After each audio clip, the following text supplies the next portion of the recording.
Welcome to Impactful. In this episode, we will speak about misinformation, disinformation, news media, and big tech companies.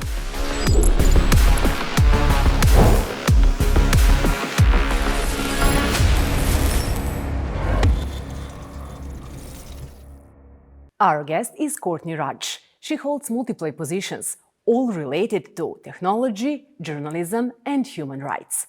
Welcome, Courtney. My pleasure. Thanks for having me.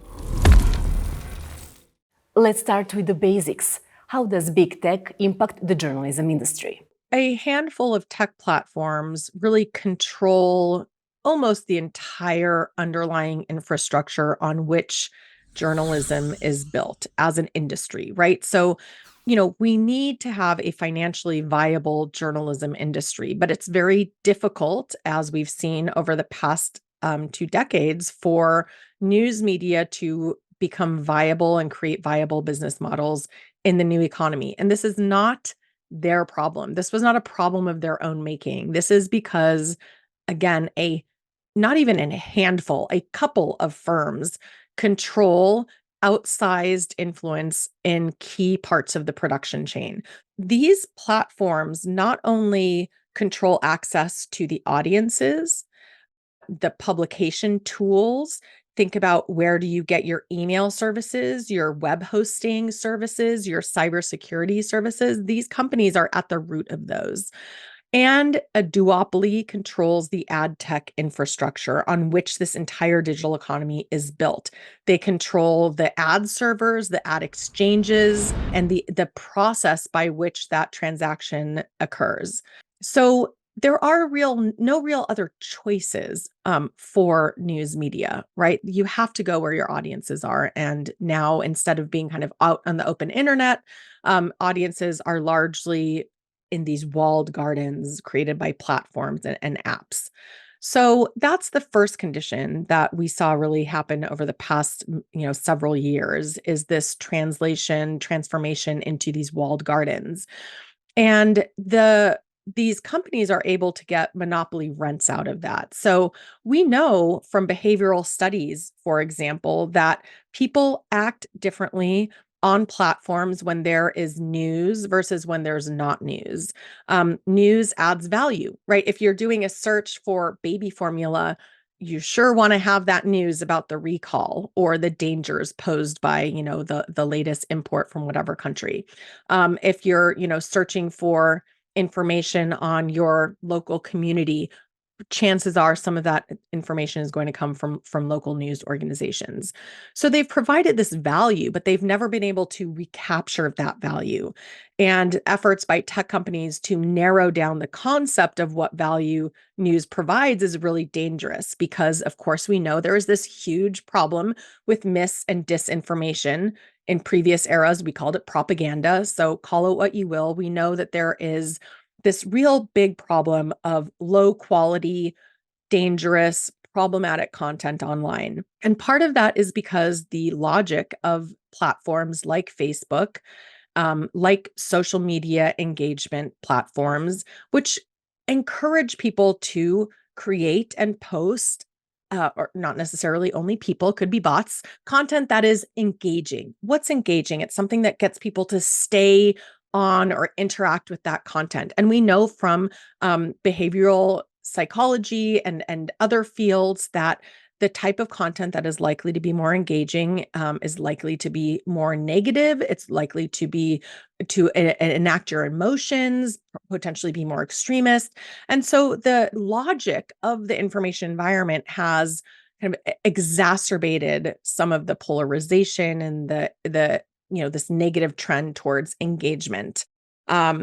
Meanwhile, there is this is all driven by a profit incentive. It is more profitable for the tech platforms to keep you in their walled gardens. So they have used addictive features and design features, everything from, infinite scrolling to dark patterns that are designed to, keep you on those platforms, and therefore being able to serve you up ads that keep your eyeballs.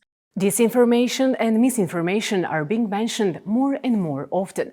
But how, or more precisely, why are we in this situation? because influence operations now have this amazing infrastructure to micro target you or target specific groups of people or types of people with messaging that they hope will, convey either their product or, whether that product is a politician or, a pair of shoes, right?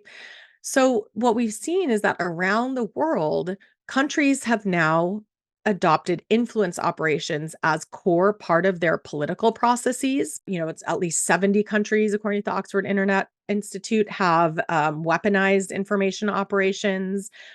We know that PR industries around the world are using these tactics. Content farms are putting up low quality content, and this is only going to become worse with generative AI.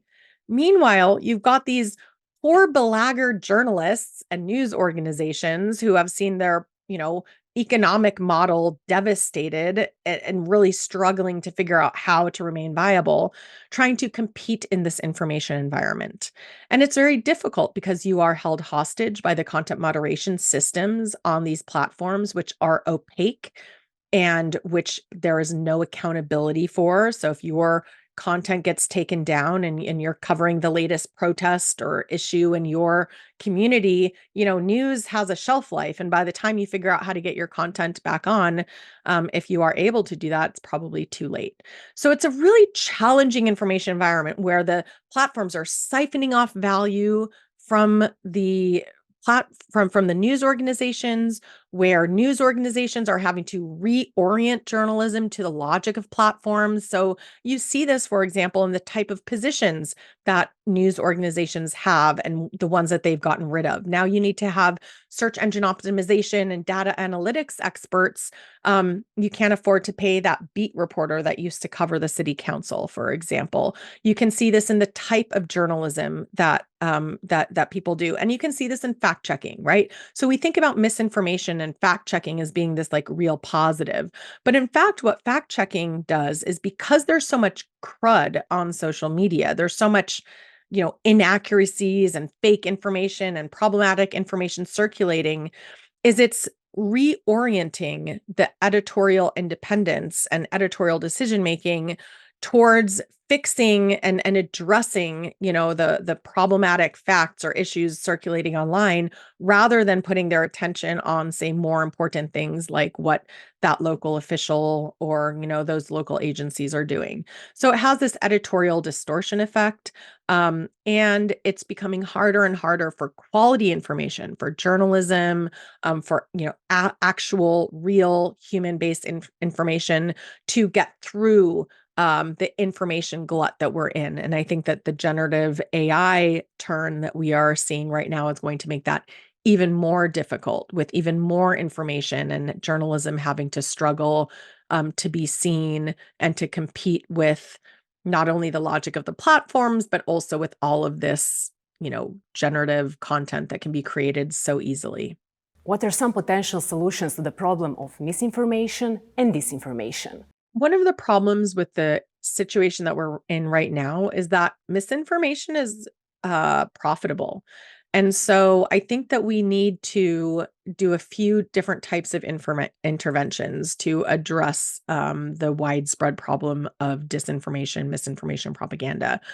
First, we need to separate out the ability of publication platforms and dissemination platforms from the ad tech infrastructure and from the data collection, right? So right now, this is all within one platform does it all, and this creates, I think, really problematic incentives. And we need, I think, very here in the United States, we really need a privacy law, because we have no federal privacy law that governs what type of data can be collected, what kind of information can be datified in the first place, all of our behavioral and biometric data that are now being collected and turned into data points by these companies.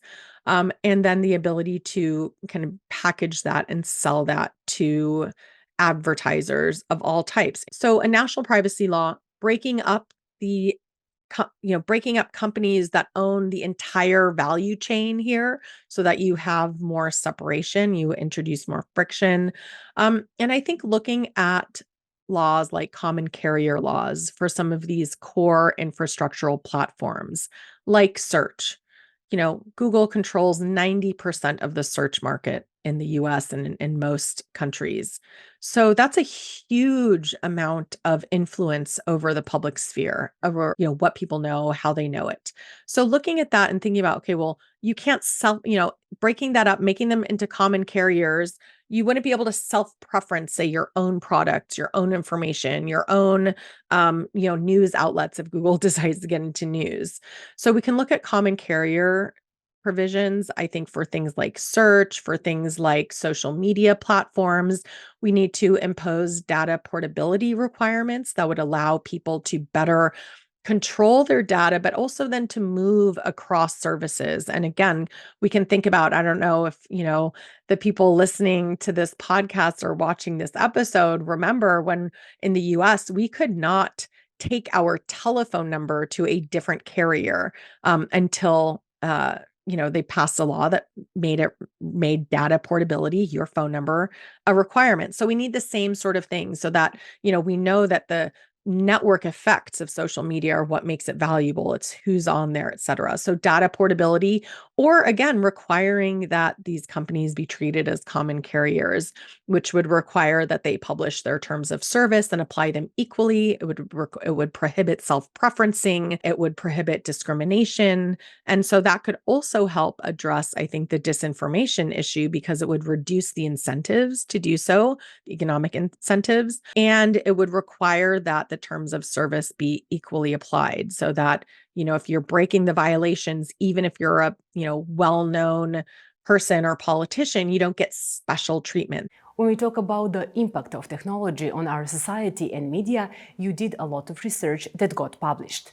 What were the most interesting things you discovered? Wow, that's a great question. Thanks. I think one of the most surprising things that I found recently was I left the Committee to Protect Journalists, where I was the advocacy director for many years, in part because I wanted to work more on technology policy issues. And I saw that there were these recurring things happening to journalists around the world, including their websites and digital platforms were taking down their content and accounts, including in countries where they were often the only or one of the only independent critical media.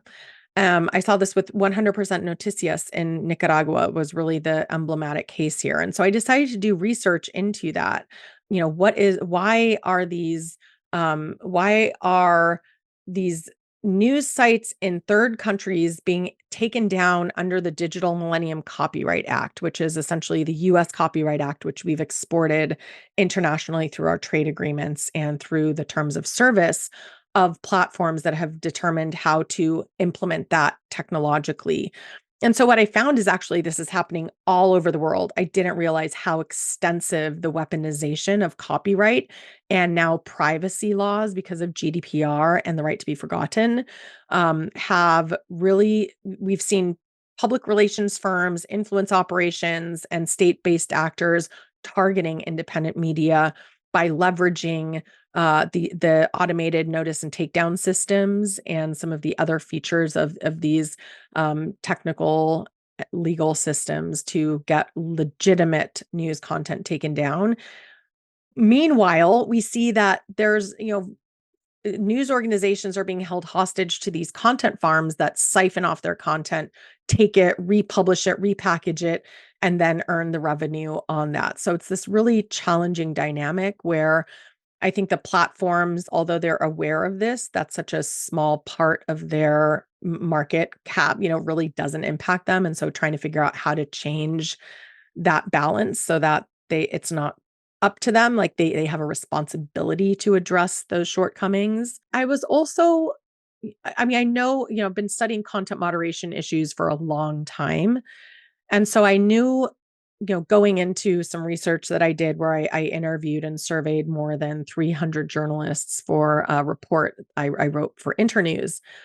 And, just hearing from journalists all over the world how content moderation by Google, Facebook, to a lesser extent, Twitter, because really, most of the media are primarily on those two platforms.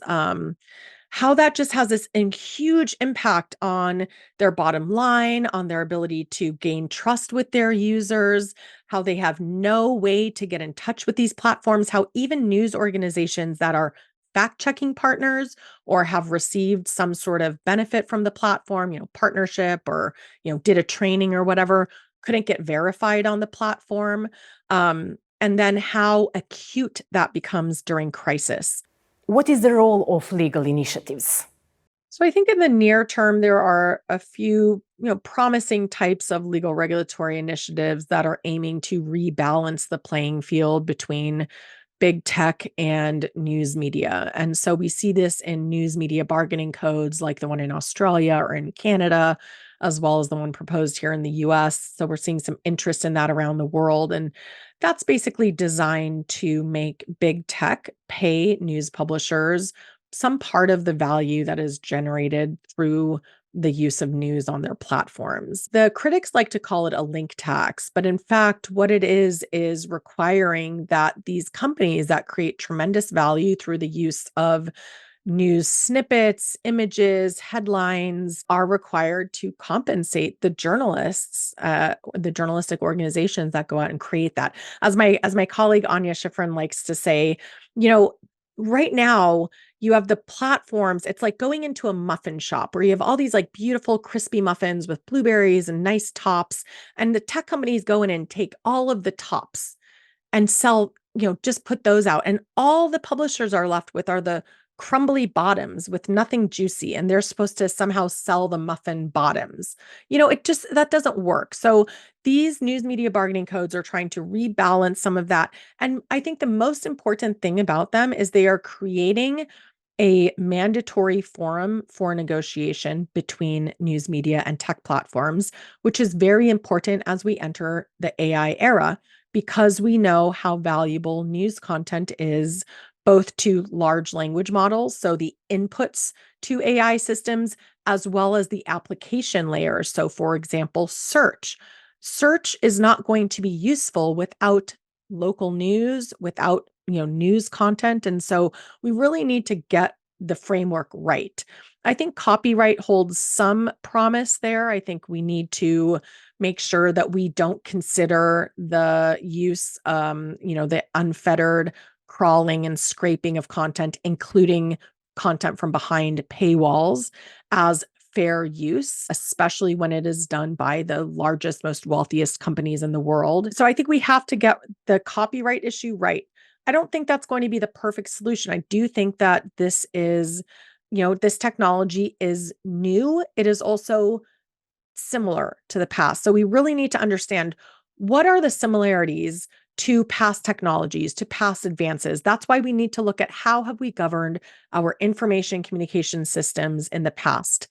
We can look at the railroad, the telegraph, the radio, television. All of these we considered common carriers, and we imposed rules accordingly. So I think we need to resurrect that as part of the solution. The last question for today.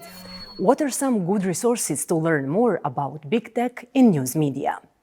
I think two foundational reports that we published at the end of last year at Open Markets Institute and the Center for Journalism and Liberty would be really helpful. One is Saving Journalism, and that looks at how the United States has governed its information communications ecosystems and taking those lessons to the present day to suggest some policies that would help rebalance the playing field between big tech and media.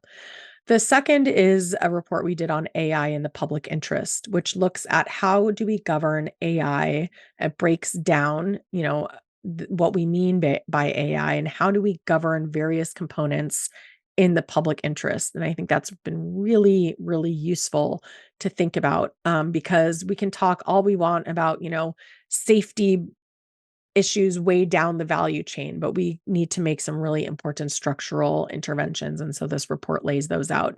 I also mentioned this weaponization of copyright and censorship to censor media, which I did for the Center for International Governance Innovation.